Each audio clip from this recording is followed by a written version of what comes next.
Warning. The following content may contain elements that are not suitable for some audiences. Viewer discretion is advised. Good morning, good afternoon, good evening, good whatever you are, whenever in the world you are, whatever time, space, continuums, universes, anywhere you are. Welcome, welcome, welcome to another edition of Whisper Insights. It says somewhere episode 22. However, this is episode X because this is a redo of one that we did back in the days of November, back last year, 2023, so long ago, with Heather Willems and TwoLine Studios. We had some technical difficulties back then, but fear not, I brought it back and we're going to go through this and we're going to have a tremendous time. A couple housekeeping items. Next two shows are not to be missed. Number one, next Tuesday, I won't be here, and that's why you shouldn't miss it. You're going to have a much better time. Alan Bergson and Lauren Vargas, two of my co-hosts and two of the smartest people I know, will be having a show talking about collective memory. That one you cannot miss. I'm going to be, listening to it afterwards, but I have a previous engagement that cannot be changed next week. Number two, on the 13th, it's going to be a fantastic show. Jonathan Becker, CEO of the what's the name? Sharks, the San Jose Sharks, the hockey team, former CMO at SAP, a good friend and one of the smartest people I ever had the chance to talk to about data, will join me in 2 weeks to talk about, data and how do you use it? What do you do with it? What's the implications of data in AI? What's the implications of AI in data and all that stuff? After that, we have a slew of shows with Tricia Wan, Stessa Cohen, Liz Miller, John Reed, Lauren Vargas, Alan Bergson, and more coming up. It's going to be a fantastic lineup, but don't miss the next two. They're going to be fantastic, incredible, some of the best work that you've ever done. Okay, back to the show. Heather, I will not ruin her reputation. I will let it make her introduction. So let me bring her on board, and then we start talking about visual narratives. Welcome, Heather. Hello, how are you? Good, how are you doing? Good to see you. And I think that's, I butchered your last name, so I apologize. But how do you say your last name? No, that was Heather Willems. Okay. Yes, it's the Dutch pronunciation. Good. Dutch is a good place to be. I mean, in the Netherlands. But welcome to the show. Thank you for coming back. I know we had some issues last time, but I'm really looking forward to this. Why don't you do a quick intro? Tell the audience, tell people who you are and why you're here. Sure. Thank you. So I'm Heather Willems. I'm the CEO and founder of TwoLine Studios. And we are a creative problem-solving agency. And so what we do is we drop big ideas so people can actually see what they're saying and solve solutions from new perspectives. And that might be doing innovation sessions, a lot of visual strategy work. You might have seen our work for the past, I've been doing this work for about 20 years. It's unbelievable. At conferences, doing the graphic recording and visual storytelling at conferences. You keep talking. I'm going to put one on. Oh, sure. So people can get an idea. So yes. This is basically what it is. The model of what we're doing, and you have actually more that you brought. I want to show you a slide deck because it's actually much better than mine. So keep talking, but this is the type of work that you do, right? Yeah. So yes. I'll move it along. But yeah, this is a couple of your teammates recording one of the talks. Yes, definitely. Ona and Derek, they've been working with me for about 10 years. And yes, this was for 5.9, actually, one of the conferences at 5.9. And so what they're doing here, and whether it's digital or analog, we're doing basically the same thing in the conference setting, but also like when we're working with teams, what we're doing is we're listening to the conversation and we're synthesizing all of the ideas and then in real time drawing up that visual story. So like I said, people can see what they're saying and it starts to create alignment among team members. So this is interesting. So this is a digital version. And this is the analog version, right? So you get a big piece of cardboard and you draw on it, or you draw on this screen and it shows up, the screen at the same time, right? Yep. That's how it's done. So this one is actually... Go ahead. Yeah. This is an illustration, kind of, we were talking about visual narratives. So in this situation, we were coaching the speaker with storytelling and then visualizing her story and her journey. And so that was another way that it's shared, and it's a really great. It has very popular support, and people go crazy over these things, right? Yeah, it's just different ways to get people engaged. I really firmly believe in creativity and connection among people in order to get things done in this world and enjoy it while we're doing it. So just wanted to showcase some ways that people engage with the work, whether it's at like South by Southwest doing like these 80 talks, or in a more intimate setting where there's, we're able to have these one-on-one conversations with people. Yeah, this is fantastic. And by the way, I've known Heather through Constellation Connected Enterprise, which is where we met. Yeah. Which actually every year we use Heather's services to do this stuff. And they come out. This is Constellation Connected Enterprise and the Jokers, especially Ray Wang on the left, who's the main person behind it.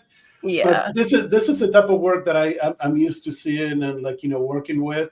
And I usually do this when I do my let's remove this now that we're here. I usually do this when we do our panels and our presentations, and then I send it to my panelists, and all of them have the same reaction, which is, wow, that's amazing. How did they manage to capture all that information in such a short time in such a beautiful way? And that's actually the first question. How the hell do you guys do this? That's a lot of work and a lot of really, I mean, I can't even write and talk and think at the same time. And you're sitting there listening and drawing, which I can never draw. It's just fascinating. Yeah. How do you do it? I mean, it's practice. So like I said, I've been doing it for 20 years. But it's really, I mean, do you speak multiple languages? Do you speak another language? Yeah. I speak French and Spanish. Okay, well, there you go. So it's kind of I don't know how, my brain doesn't translate languages into other languages, but I would imagine it's very similar. It's like when people are talking about a concept or we're listening for those visual metaphors in people's language, it creates an image in our heads. And so that's what we start to depict that. But it's also very much like a journalist. So we're really intensely listening to the conversation, and we're trying to pull out those key nuggets and phrases that might be verbatim, but they're also, we're finding a way to deliver that content in a really succinct way, emphasized by the images. So you say that you're finding a way to deliver that content in a succinct way. I mean, one of the key aspects of doing that is understanding the concepts. So are you experts on the concepts, or you don't really care much about the concepts? Do you interact with the speaker beforehand to understand what they're talking about? How does that process work? Yeah, well, I would say it depends, but mostly we're very good listeners. So that's something that I look for when I'm working with team members, is that if they get it, if they're really active listeners, they're able to repeat back and mirror what people are saying, and do it in a way that really makes sense. One of the things that we're very good at is taking something that's very complex. As you've seen these speakers, panelists on the stage, talking about very detailed, complex information. And we're able to find a way through to create that understanding and create that simplicity of understanding in those complex ideas. So let's take a step back. How do you start doing this? I doubt that there's a course in college that you go to that says, hey, let's find complex in systems and convert it to one image and then put it, draw it and color it in 30 seconds. Yes, I believe there are some courses that are on this at the college level, but how I started, actually a friend of mine told me this. I was traveling and ran into her and told her about my career, and she started laughing. She's like, Heather used to do that in high school. I'm like, what are you talking about? Apparently, I mean, I do remember it now that she mentioned it. I would go to coffee shops and just eavesdrop on people and write down what they were saying. And then when I was in college, so I have a master's degree in art. My path was going to be a college professor. Didn't work out. Academia and I didn't get along very well. I don't think anybody normal gets along with academia. And I'm saying that with all the love in my heart. for academia. Yeah.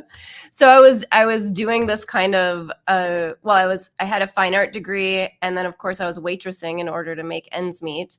And I would sit in the bar and just listen to what people are saying, drawing up these conversations on napkins, and then I would bring it back into my art studio and paint these conversations. Wow. So of course, where that led, and you'll know this, one of the tables that I was waiting on, this, you have to remember, this was like 2005, so it wasn't like yesterday. But some folks from Capgemini came into the restaurant I was working at. They worked at the ASC. They were consultants at the Accelerated Solutions environment. And I started selling them my paintings. I'm like, oh, you need to go to the gallery. You need to buy these artworks. And they said, wait, so you listen to conversations and draw what people say? Yeah. As I was like serving them martinis, they're like, do you want a job?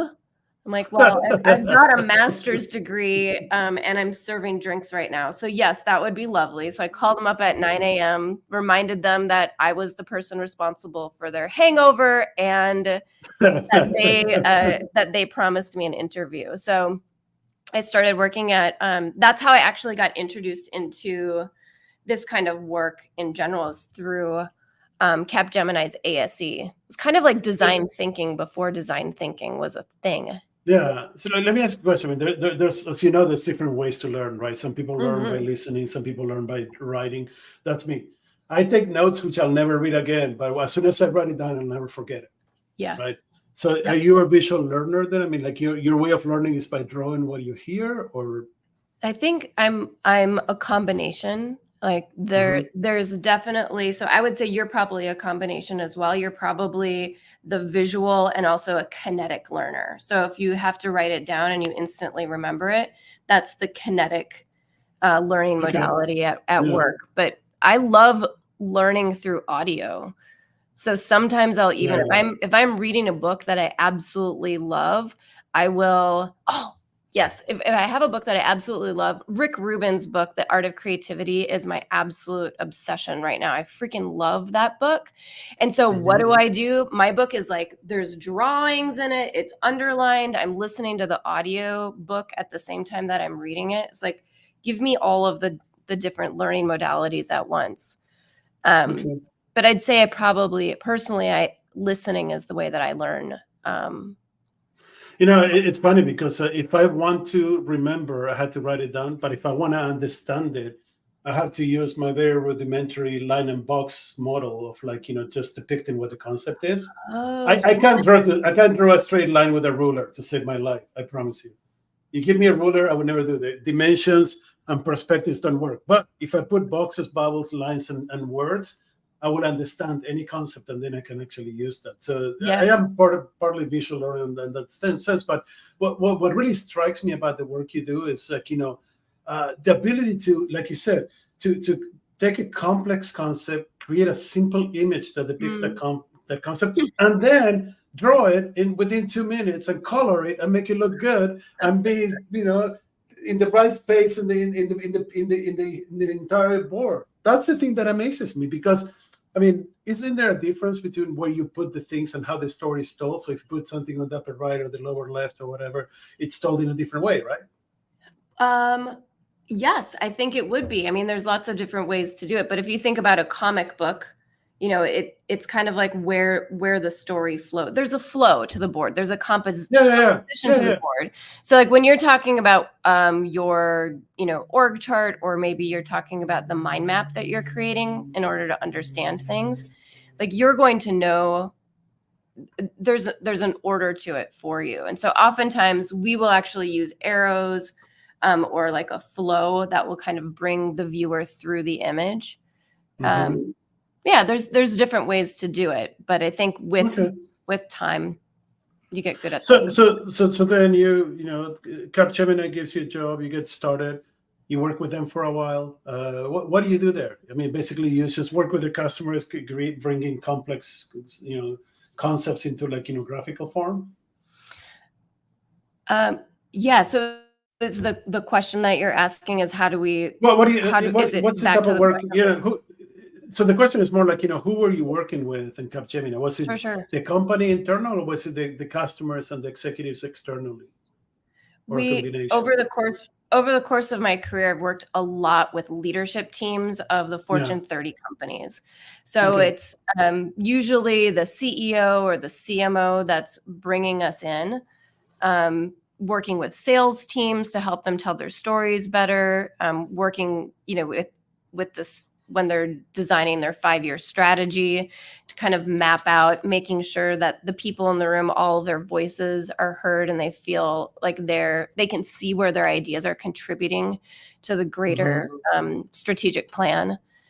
And we're definitely not experts in a given subject. However, the majority of my career has been working with tech, and then in the healthcare sector. Finance. What's the difference between between all these sectors? Is there a difference, or is it the same concept? It's their acronyms. The acronyms are different. That's it. Seriously.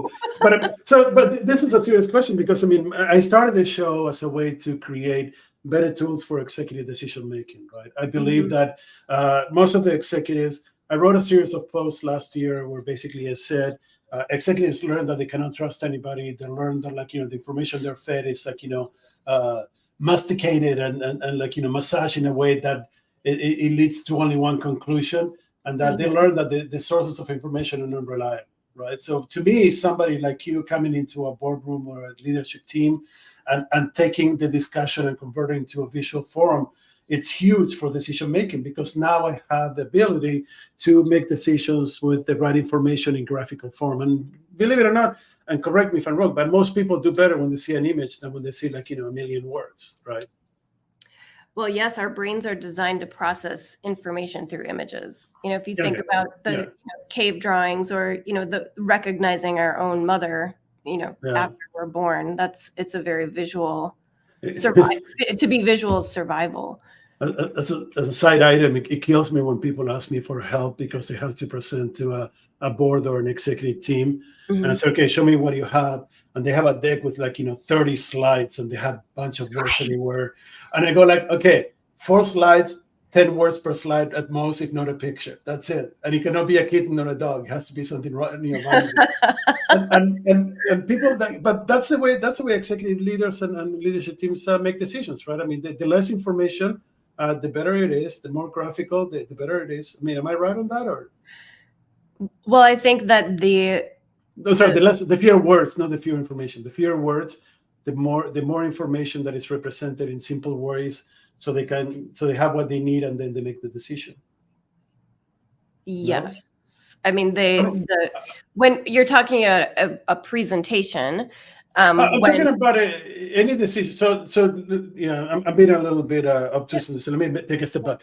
When you're in an executive setting, or when you're with a leadership team, or when you're with somebody who needs to understand the information that is being presented so they can make a decision, right? And this is where the impact of your work is greater for me. If I have a deck that is 30 slides with tables and charts and words and carefully massaged positioning statements and things like that, that means nothing, right? If I have 3 or 4 pictures and one sentence, that's what I need to make the decision. Am I going in the right direction, or not? Yes. Well, I think how I'm responding or thinking about the situation you're describing is when you see the deck that has all of the content and everything's laid out and it's very text heavy, people in the audience or people in the boardroom are going to be like, well, you already figured it out. What am I even here for? What, let's just sit and read. Let's just read this deck right here. But when you have an image there, especially if it's a hand, I'm a little biased, but when it's a hand-drawn image, one, there's a story, right? So what's the story of the data? That's what we do. When I'm working with tech companies, it's show me the data. All right, what's the story in that data? How are people going to relate to it? How are people going to see themselves in the work? So I think you're right. When there's a series of images or a sentence, that invites a conversation. That invites storytelling. That invites other perspectives.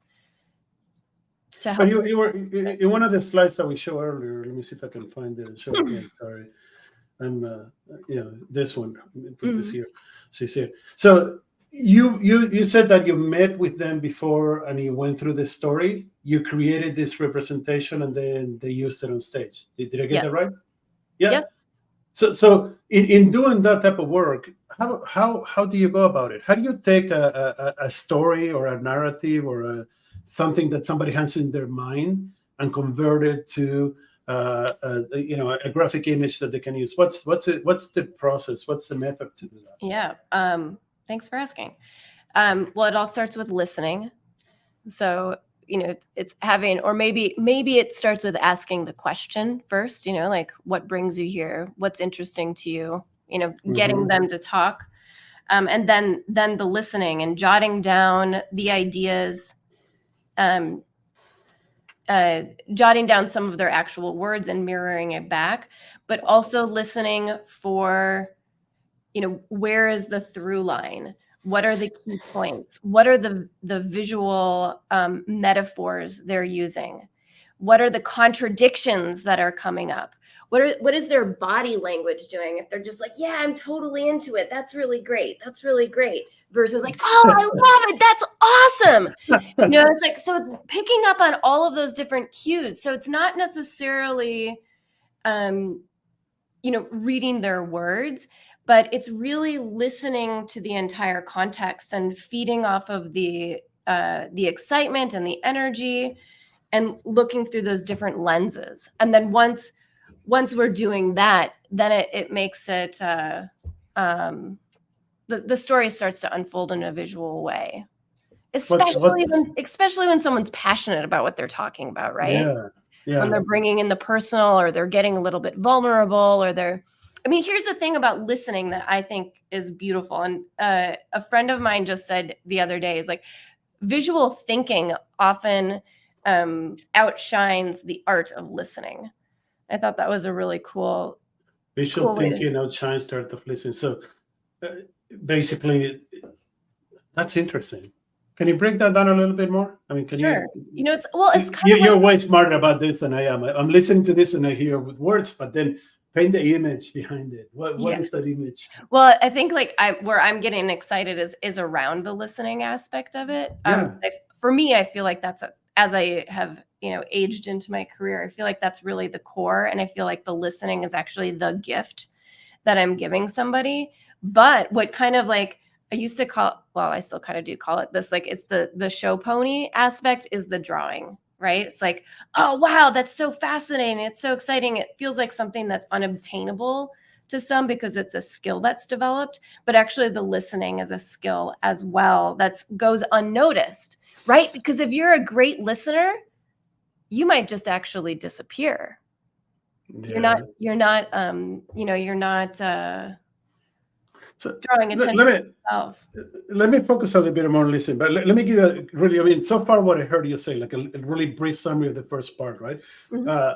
You ask the right question, you listen, which we're going to talk more about in a second. Then you turn the complex concept into a simple image, and then that summarizes the plot of the story. Did I get that right?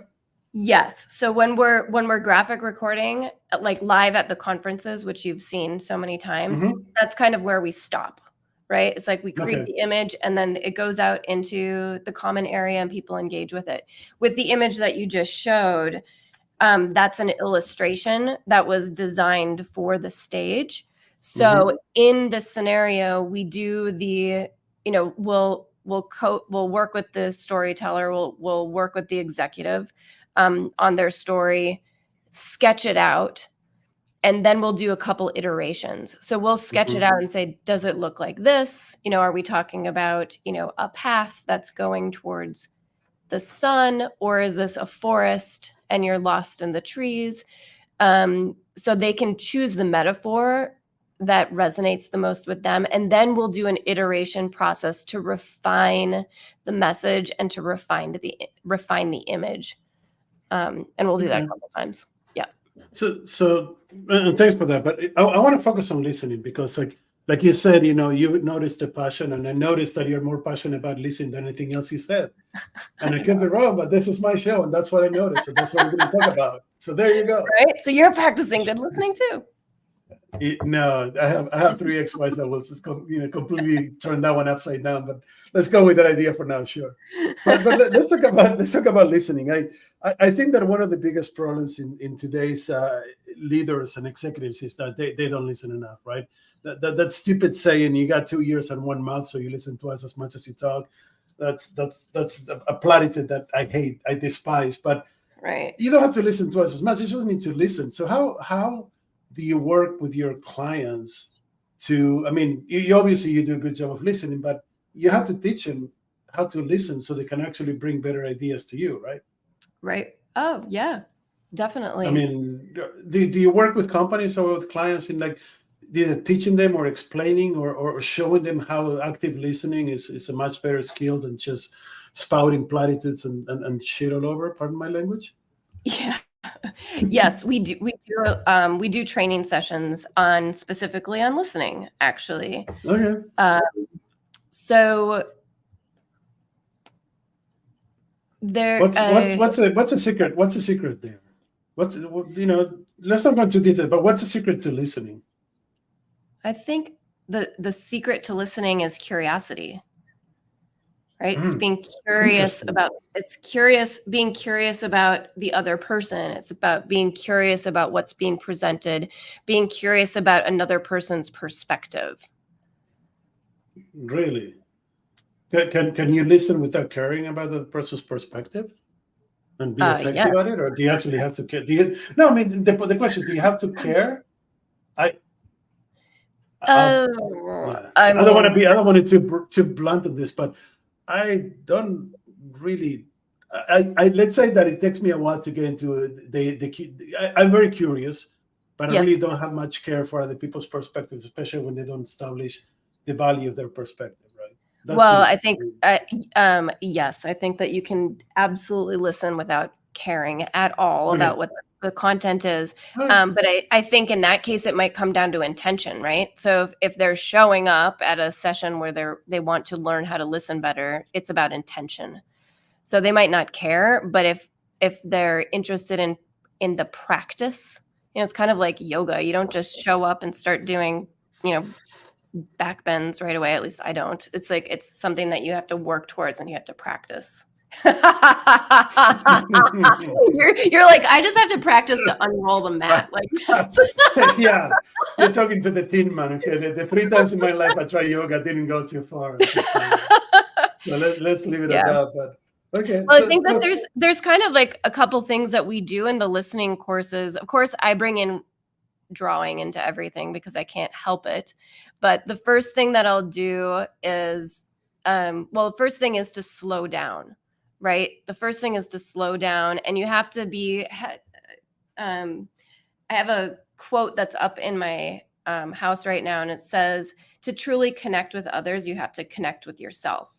So that is the place that we'll start. It could be something as like a simple check-in of just like, oh, what are you feeling in your body right now? Like, what's one word to describe how you're feeling? Like somebody will come in and say, I'm a hot mess. I'm like, well, it's a hyphenated 2 words, but, or they might say grounded, connected, ready, so it's like figuring out, slowing down enough to be present in your own body. And that's what we do when we're graphic recording or we're working with clients immediately. Like even just today, before we connected, I had to get grounded and connected, just grounded in myself and know what's what.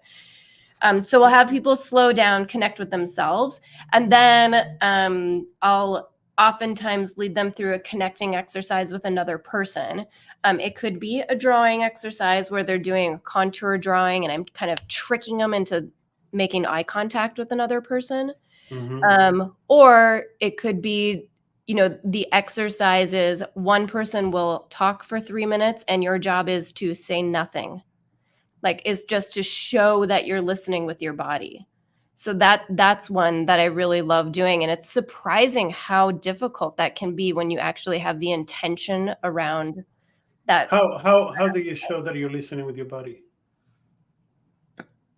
Well, you're doing it right now. You're leaning in, you're showing me with Oh, face that you're I'm a fake. How does a normal person do it? that is how you do it. You know, it's Okay. like you can tell the difference when someone's like, oh yeah, oh, what did Yeah, you yeah. say? You know, Yeah. like it's listening with your whole body. It's like being present, making eye contact, using your hands, like leaning in, having facial expressions, showing Okay. that you're curious. And in your case, maybe you have to fake it sometimes. No, I don't. Look, if somebody's interested like you are, I don't fake it. If somebody's not interested, I have a secret power, which is I could listen to half an hour and not make anything out of it, and then all of a sudden my brain kicks into gear at the end and gives me the 3 sentences that I listen in the background without even paying attention. So how do you think that you do that? How do you do it? I I don't understand the process, to be honest, but I enjoy it because it gives me the ability to check out of situations and then still be able to say something. How do I do it? I don't know. I have a lot of idle power in my brain from not really focusing on anything at any one particular time, thanks to my ADHD plus. So I figured that my brain is listening somehow, and it gets me all the stuff I need at the right time. It's worked so far, and it does a good job. But my goal in life is to actually deliver insights at the end of a conversation, and that's what I focus on. Yeah. So, yeah. Well, So I'm that's curious. why, yeah. No, that's what I'm trying to understand. How do you listen with your body? How do you listen intentionally? I mean, you mentioned to me one of the last few times that we talked, you said that you've been doing some work, and I'm going to get this wrong, so please feel free to correct me, but on compassion or empathy or both, that you were doing some work? Yeah. Last year I took a training out of Stanford. It's called Applied Compassion Training. So it's a year-long class. We met every single week for an entire year, and the primary audience was facilitators and coaches and leaders who were interested in bringing compassion into their business. Well, those are the people too, and bringing compassion into business. I'm a bad person, but there's something oxymoronic about a year-long weekly meeting on compassion. But well, I mean, we covered every month was a different topic, and then we had we had meetings to. So what did you learn, or how did you amplify what you already knew from that training that you did? Yeah, well, one was just like the connection that I made to the work that I've been doing in my career. Is that the graphic recording, the visual narrative work. It's very much about compassion. It's very much about like helping people, like we've been talking about, helping people feel seen and heard. It's helping to create more openness and trust in scenarios, because it's creating a space for people to be vulnerable. And then I think some of the things that I was very uncomfortable with, and I'm still learning, I don't know what the words are. I feel like there's so many words in like when we talk about compassion, or we talk about like, I don't know, being human at work, that don't land right in the corporate environment. So like this idea of suffering is and even the word compassion, honestly, I'm just like, I feel like I'm going to get kicked out of the door if I talk about suffering and compassion. So it's thinking about like, how do we bring that, but it's something that exists, like to the idea of suffering when you're talking about like we're looking at how do we relieve suffering, that's like compassion, but it's really just having a different expectation for what reality is, or having a different expectation from what reality is. That's what you define as compassion, or that's how you think? That's what would be like suffering, is like when we're Suffering. like, well, I would like to make $1 million. Well, I didn't make $1 million, and I'm in conflict with reality, so I'm suffering. But I would actually I would challenge the concept that if you get kicked out of there, if you talk about compassion and suffering, because in our society today, those are key elements that did not play a role 20, 30, 40 years ago. I mean you're not old enough to know 40, but trust me, it wasn't there. but I've been the around thing is 4 years. I was maybe 7 years old back then. But. Yeah, we're not going to have that comparison. But the point is like, I mean, suffering and compassion didn't play a role 30 years ago, 20 years ago. Right. Didn't play a role maybe 10 years ago. But today, the new generation is more about things like suffering and compassion and understanding and empathy and things like that, whether you like it or not, right? Right. So I think that the work that you'll be doing would be like very timely for leadership. I mean, is it really the same at that level with the experience that you have? Is it when you get to the leadership teams, do they still embrace these new concepts, or they're still kind of like old-fashioned people that are like, it's all about making money and fuck the world? Well, I think I'm very, now that I have TwoLine Studios, I'm very choosy about who I work with. So I work with a lot of people who are of a similar mindset. Like I like to work with good people who want to do good things for the most part. So I think that there is a very similar mindset. But one thing that's,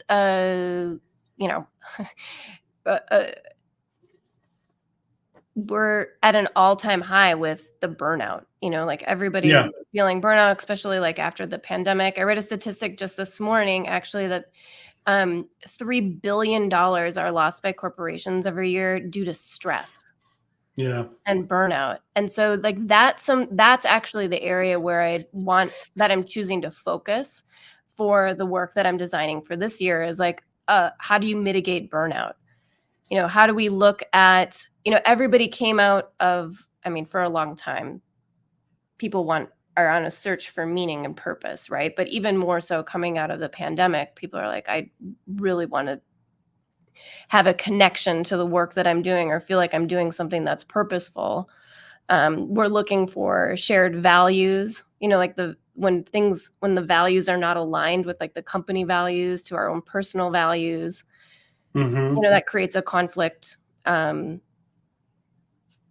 workload, all of those things, fairness. There's so many things that are happening in our world right now that are leading to this burnout area. So I think that bringing in compassion, even if it's in the form of, listening to people's conversations and showing them that they're all on the same page, like that's a way that can help to bridge that gap to like a less stressful environment. And how do you see these concepts overlap with the work that you've been doing and even improve the work that you're doing going forward? Yeah. Well, first of all, like obviously, like aside from listening, which is like I think the key to most of this work, I just worked with a large organization last week, and they had the strategy set, but the leadership team, they were aligned in what needed to be done, but they didn't feel like they had a personal investment. That's interesting. So I was brought in, our team was brought in, and we led them through a session where they really started to tell their own stories, like identified their own vision of where they wanted to be, like themselves personally connected to the company vision. And then together they started to talk about like, what are the actions that we feel are the most, that we want to prioritize for our team and our small segment of the work. And so I always say like people say there's no bad ideas, but there are a lot of bad ideas, but they're oftentimes like the fertilizer for the good ideas, right? So if there's a bad idea, that might spark an idea for something that could be better. And when we're bringing in this work and asking people these questions and creating a space where they're feeling comfortable telling their story, they're feeling comfortable talking and sharing their ideas, they can sometimes see where the not so great ideas fall to the wayside, but they become the fertilizer for the better ideas. So it's kind of a ways like they know that their concept and ideas are still important, but they can see where they're starting to merge with others.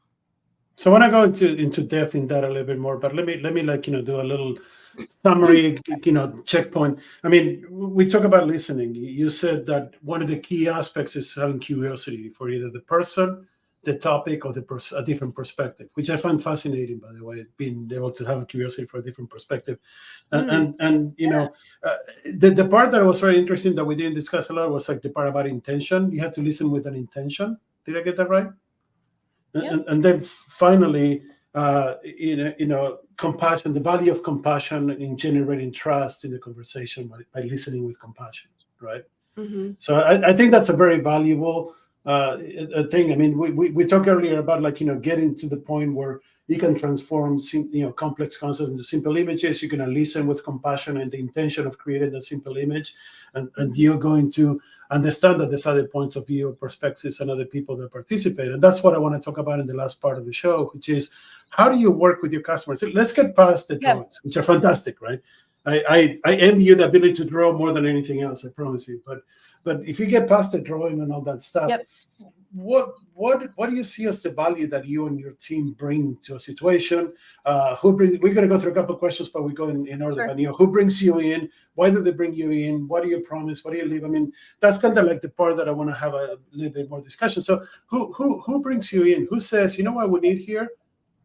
We need Heather to actually help us in this. Who's that person?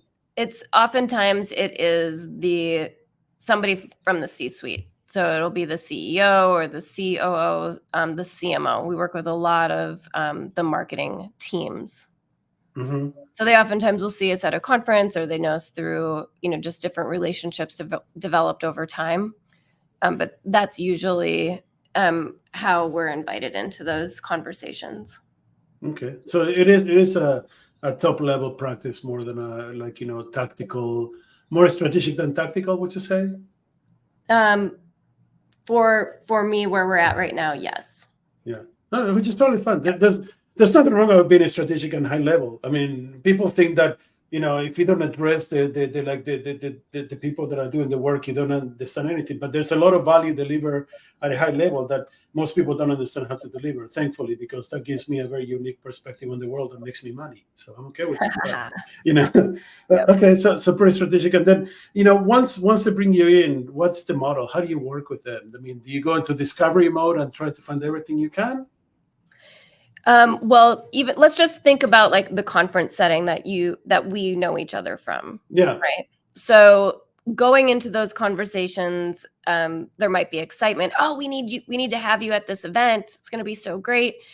So I always dial it back and say, okay, what is the purpose of the session?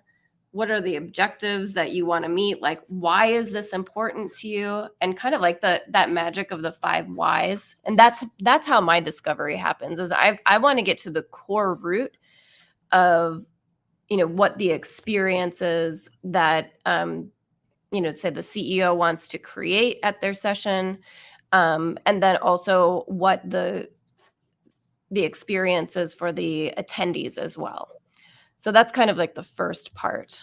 Yeah. What are the 5 whys? What are the 5 whys, by the way? Oh, the 5 whys is it's another actually listening technique that you can do, is just say, oh, I'm so curious about that. Tell me more. Like, why is that important to you? And you just continue to ask why, like, why is that important to you? Why is that important? Why is that important? And it helps people to get down to that core essence of what's great. So it might be, it just gets to the core of like, I want people to feel a certain way, or I want to feel a certain way, or I want to quell this fear that I have, or, So it's a drill down to the core element of why you're doing what you're doing. Yeah. Because it's easy for people to say, well, why are you doing this? Well, my boss told me to. Okay, but you don't have to do it, or you can do it in a different way. Why do you think that this is the way? And then what are you trying to get out of it? And then, what's the value of that? And what do you want people to live with? And like, what's the ultimate goal? Okay. Exactly. Yeah. And practicing that with, see if you'd done that with your 3 ex-wives, like maybe you would be in a different scenario today. There was not, look, I'm a patterns person, but the second one, I was pretty sure what the problem was. And then I confirmed it, and then we're good. It's like, certain patterns don't change in old age, my friend. So that's all I have to say. So being an asshole will remain being an asshole forever. It's just a more mild asshole. That's all. But you're killing me. Anyway, so it's at a strategic level. You drill down on the whys until you understand really what they're doing and what they're trying to do, and then you go to work, right? Yep. And then, with our team, like we make everything easy. So if it's going to be a digital engagement, again, that'll come out in the like discovery. Like, is it important to have it digital? Is what mode does it need to be communicated in? So then fast forward to where, in the conference environment, we do our prep, and then it's showtime, and we're part of the team from, the minute breakfast is served until, the last, in our case with CC, until those fireside chats are over. Like we're there the whole time.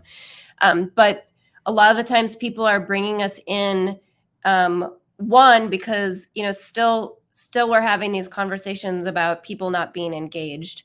We've got these little computers that are always buzzing and beeping and keeping us distracted. Mm-hmm. So, some folks will be concerned that we are actually going to be distracting from the content that's on the stage, but the folks who just get it, they know that people are already distracted. And to your point, like what you noted when we came in, there's different modalities of learning, right? Like not everybody's going to learn by reading charts and graphs off of a off of a PowerPoint on a stage. They need to hear a story. They need to see the visual come to life. So that's one reason why they bring us in, is to like create that engagement during the session to redirect the distraction to the content. It's also, as you've experienced and even showed in some of the slides, like in the common space, like people can gather, they can see their words that have been brought to life. And there's a heightened engagement there. By revisiting, there's also like a increased memory retention that happens when the visuals are being presented. So people are not just seeing the content as it's being created, but then they're revisiting it in the hallways. Mm-hmm. They're getting the digital copies of it. And then, in the case with CCE, like in Constellation, they're using that content all year long in their social media posts and as a way to reconnect with their speakers. And I really feel like it's especially with what Ray's doing, it feels like it's a gift to all of I agree. The folks that are on the panels. And I mean, you know as well as I do that conference is about the conversations. It's not about what's on stage, right? But the stage sets the conversations, essentially. I mean, one of the things that always fascinates me about your team is their ability to capture my 30 seconds per speaker panels changing directions all the time, but distill from that the 3 or 4 things that matter, which is what I actually, without talking to them beforehand, I went on stage to get these 3 or 4 things, right? Because you can't go in there without knowing what you're doing. But I wanted to get 3 or 4 things. I go on stage to get that. And then when I see the graph at the end, it clearly distills those 3 or 4 things that we discussed about, even though I jump all over the place. And that's what actually, like, it's amazing to me, right? And I mean, being able to tell that story in graphical form probably requires some storytelling training. Do you and your team have storytelling training? We do have storytelling training. I mean, personally, I came from a theater background, so I think I picked up storytelling there. But over the course of, our career, we worked with Disney, like with their storytelling team, so we've been in the training sessions where people, folks like Disney are teaching the trainings. So. Okay. Yeah. And then how do you think, getting to the last few minutes we had to discuss this, what do you think is the value to your clients of bringing you in? What do you leave behind other than, the graphical and the discussion that may be valuable for them, to go forward? Is it like, do they understand better the value of storytelling? Do they understand narratives differently? Do they understand what they're trying to do? I think like when we're in a visual strategy session or a brainstorming session, innovation work, like I mentioned earlier, people can see how their ideas contributed and where that collaboration, where those mergers of collaboration, like really had a great impact. So they can see where their ideas are flowing. They can look at problems from different perspectives. That's one. We mentioned like from the stage, at the end, we create a visual summary or we create that strategy. It's really a gift to the speakers, Mm-hmm. you know, a gift of their conversation and something that they can have up in their office if we, you know, if it's printed out and shared. There's the activation that's happening when we're live on site, you know, during the session and then post session. And then at the end, we're always digitizing everything. So that's the image. It's a tangible takeaway of an ephemeral conversation, right? Ooh, ephemeral. I love that concept of ephemeral conversations, by the way. That's beautiful. You know, I mean, do you believe, I mean, let's digress for a second, see if we can, but do you think that all conversations are ephemeral, or do you think the conversations actually have a value beyond the moment that they're created? Well, I mean, it through conversation, you're making connection, right? And through connection, you're creating relationships, and in relationships, you're creating trust. So, you know, those small conversations, like even when we had a conversation a couple years ago in the hallway at AXS, and it was like a very memorable moment. It was only 2 or 3 minutes, but we shared a very like vulnerable stories with each other in a very short period. So yes, that conversation itself was ephemeral, but the impact, you know, led to us having this conversation today. I agree. So let's talk about impact for 2 minutes, and then we'll get into the wrap. But unfortunately, we only have an hour. But Excuse me. tell me about impact. So tell me whatever you want. It doesn't matter. I mean, to me, everything I do, the outcome of everything I do has to be impact at this point in my life. You know, doing busy work and repeating what I fucking did last year with different colors and like, you know, different words means nothing. It doesn't have impact. I choose my clients like you very carefully, understanding the impact that I believe I can have in their projects, right? And if it doesn't have impact, there's no point. I mean, Right. maybe I'm off on this, but I don't care about the money and the prestige, the fame and the fortune. You know, although winning the lottery would be nice, but it's not a goal of mine. But it's all about impact. I mean, what do you think about impact? I mean, do you think that you're impacting your customers, you're impacting your people by, you know, the job that you offer them and the opportunities that you offer them? What do you think?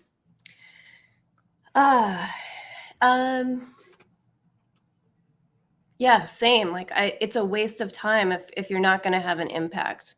Like if I'm going into a situation and I'm just drawing a picture and I leave and I don't have a connection with people. So I think like the importance to me today in this conversation, the impact that I want to have is through connection and creating a space where people are able to tell their story.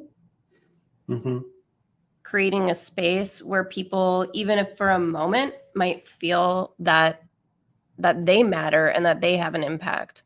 Like that's where I want to help and support people, is just so they can see, you know what, I just really, at the end of the day, I just really want people to enjoy their lives more. And that sounds super corny, but I think with all of the work that I've been doing over the years, that's my goal, is for people to just really love what they're doing, or at least find the joy and the value in what they're doing, even if they hate it, just to find that place where they have control, or they can find like that little bit of joy.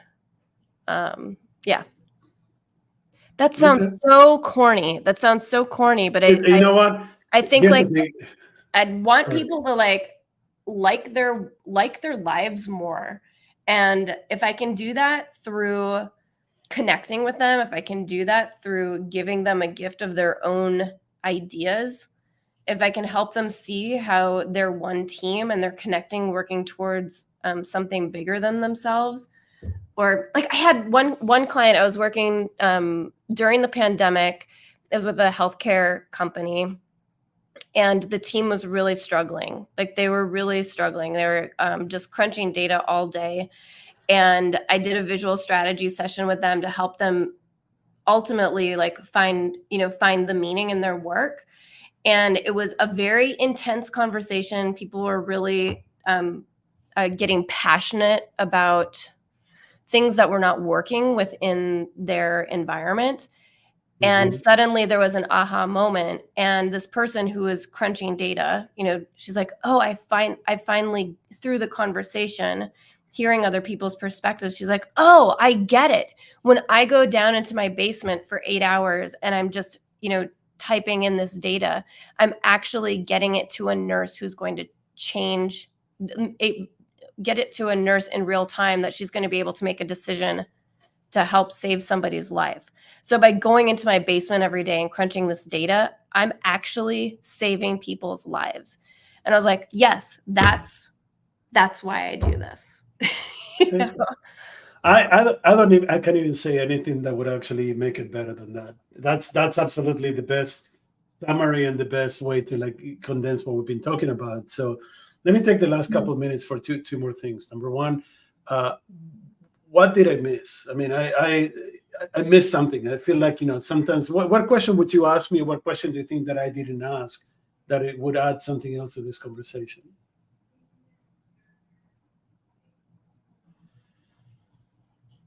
I don't know. I think we covered a lot. We covered story, we covered storytelling, we covered the power of visuals, we covered, the importance of listening and helping people feel seen and heard, knowing that they're able, to connect with others and through their values to help mitigate burnout. We talked about like corporations making money by like allowing people to connect and giving them gifts of their own words. All right. Well, let me do my quick summary and then we'll go to the final part. But I think that if I had to summarize this, I think that the value of what you do, what I call visual storytelling coming into this without knowing really what I'm talking about, it became a question of like, starting with the right question, listening actively for the right answer, converted that answer into a simple image that will give people the ability to generate curiosity or interest in the topic, understand the different parts of it, and then eventually get to like, why this matters. Like, I'm saving lives. I'm doing shitty work that I don't want, but the shitty work that I don't want to do is saving lives, right? And then that ends up with like, the right level of collaboration and conversation, which ends up in like, generating further value in the next time that we go about it by having a better base. Did I define that correctly? That conversation? Absolutely beautiful. Wow, I'm exhausted because you're fantastic. Just so you know, this was one of the best conversations I had in a very long time. Really? I have no idea what it is. I swear. I mean, I wanted to do this for a long time, and I appreciate you taking the time. It was fantastic for me. What do you have that people? Where can people find you? What's your like? You have that book, which is amazing, by the way. Yep. I mean, this is your 2 minutes of like promote yourself. I mean, come on, let's go. Yeah. Draw Your Big Ideas, my first book. I think the best way to see what we're up to is to jump over to TwoLineStudios.com, get on our newsletter. And from there, you're going to learn a lot about, I'm going to be talking a lot about compassion this year, and then also about visual storytelling and bringing that, different ways to bring it into your space, into your teams. Okay. So, I will, if you ever come up with anything that you want to share with the world, feel free to ping me. We'd love to have you back anytime. It Wonderful. Was truly, truly amazing. And I think there's a lot of value created. And we'll try to get some clips and stuff, and I'll share them with you and the rest of the audience. But this was a lovely, lovely, lovely conversation. Thank you very much for being here. I enjoyed it as well. Thank you. And then don't forget, next week I'm not here, so you get a much better show without me bugging you. And the week after that, Jonathan Baker, the CEO of the San Jose Sharks, is going to be with us to talk about data usage. And with that, and on time, actually a few seconds ahead, thank you very much for being here, everybody. Thank you. Let's